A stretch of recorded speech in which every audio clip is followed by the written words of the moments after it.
के भारी नशा चढ़ गए, बोला नशा नशा नशा नशा नशा हो गए वो, मैया के भारी नशा चढ़ गए। 100 रुपया में दारू पियो, 20 रुपया में गांजा, रात का टाइम बोला खवाए दही वाले कांदा।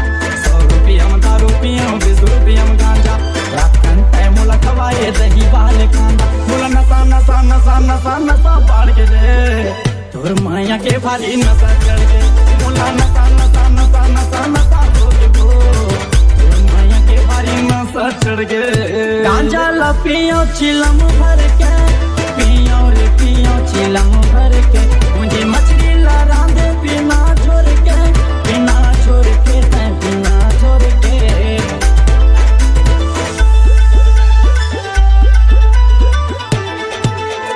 गांजा ला पियो चिलम भर के, पियो रे पियो चिलम भर के, मुझे मछली ला रांधे बिना छोड़ के, बिना छोड़ के वो बिना छोड़ के, बिना छोड़ के रे बिना छोड़ के।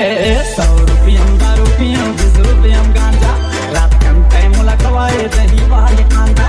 100 रुपया में दारू पियो, 20 रुपया में गांजा, रात का टाइम बोला खवाए दही वाले कांदा। बोला नशा नशा नशा नशा नशा हो गए वो, तोर मैया के भारी नशा चढ़ गए, बोला नशा नशा नशा नशा नशा हो गए वो, तोर मैया के भारी नशा